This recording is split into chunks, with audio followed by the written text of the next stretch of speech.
Friendly competition, a desire to win, enthusiasm that knows no bounds. That's the spirit of young America. From coast to coast, in everything from sandlots to stadiums, you'll find red-blooded American boys full of that old grit and determination that makes winners and champions. And when the shouting and the laughter of the sandlot grows dim, there's a reason. It's because the great American boy is hard at work, inventing, creating, building something.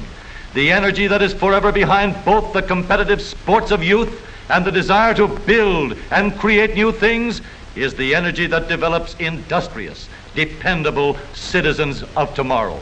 Every spring, in thousands of attics, garages, and basements throughout the country, thousands of young Americans set to work building their entries for the All-American Soapbox Derby. The All-American is the greatest amateur sporting event in the world because it combines both the ingenuity and creative spirit of young America with the natural racing and sporting instincts of boys of all ages. Every boy, everywhere, between the ages of 9 and 15 is eligible for this great race.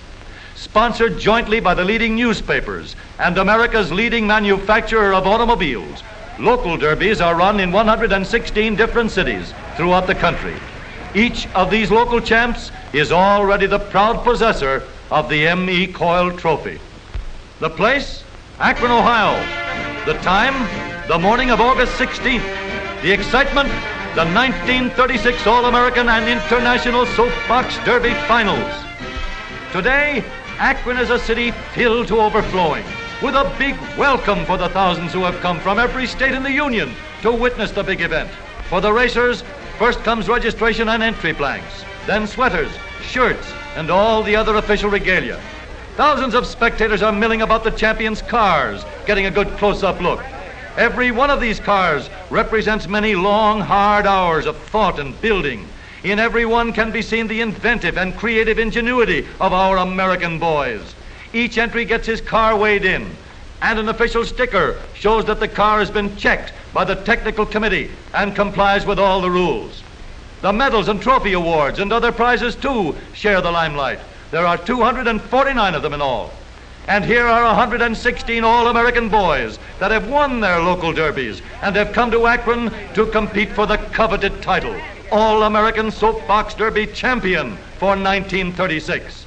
A few of the champions are taking time out for a sightseeing tour of the city, but most of them are going direct to the excited to think of anything but the big race. The thousands of spectators begin to fill the grandstand and line the sides of Soapbox Derby Downs.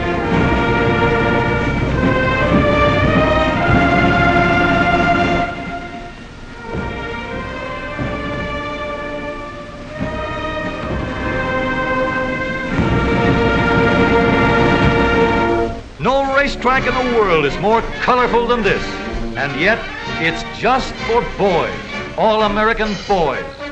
At the top of the hill are the racing pits, where the cars are given the final going over for the big race.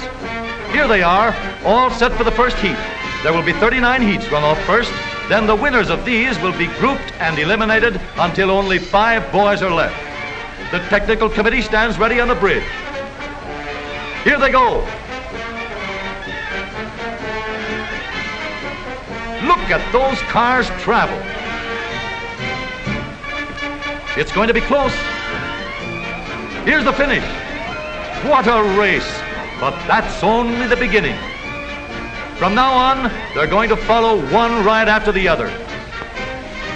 Maybe you'd like a ride down the track. All right, let's go.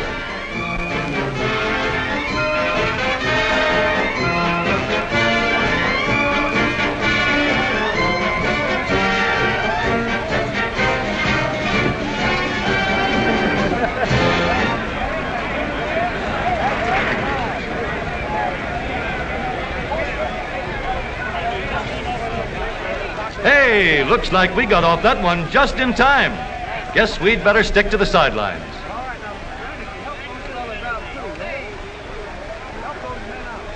Here are Graham McNamee and Tom Manning getting ready to broadcast over a great nationwide hookup.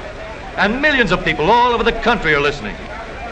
Behind the roar of the crowd is the clickety-clack of the typewriters and telegraph keys. Stories of the race flashing over the wires. Pictures, too, both for the newspapers and newsreels. Harry Hartz and Wild Bill Cummings, famous race drivers, officiate at the finish line. Here goes another heat. Look at the body English on that start. But then everything's fair as long as he doesn't get off and push.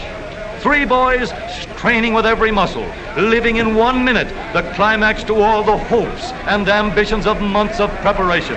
What a story there is behind every boy and his racer. And now the last preliminary heats are over. Only 5 boys remain to fight it out for the coveted honor of being hailed the new champion. Onto the truck they go for the trip back up the hill. Away go the first 3.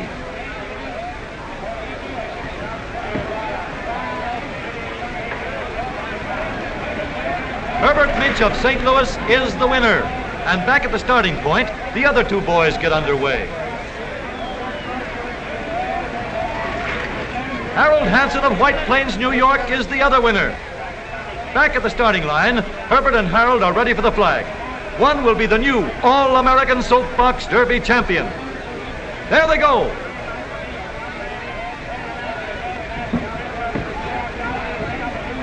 A new national champion, Herbert Minch of St. Louis, crosses the line, the winner. But Herbert can't rest on his laurels as yet.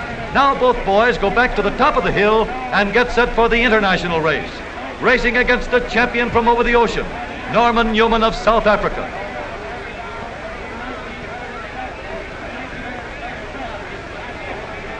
They're off.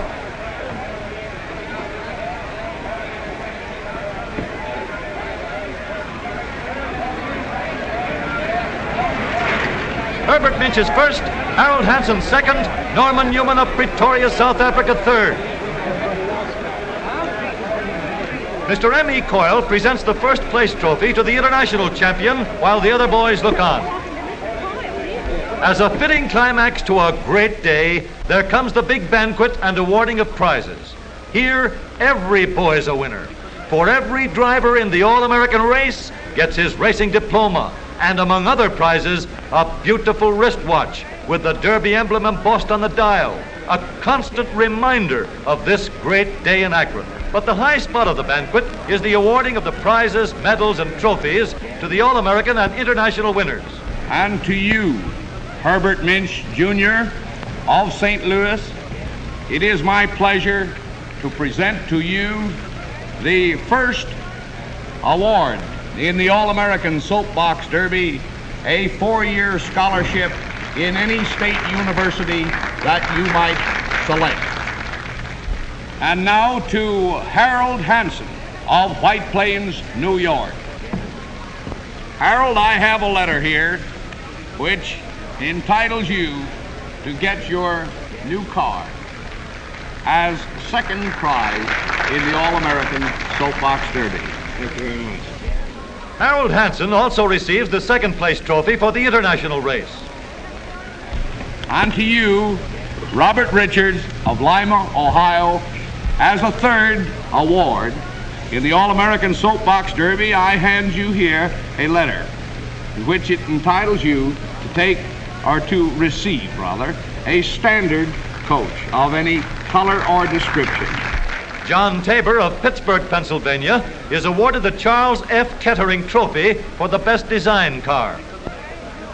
Norman Newman from Pretoria, South Africa, who traveled over 8,000 miles for just this one race, receives the third place trophy for the international event. But even now, the other boys are working out plans for that 1937 entry.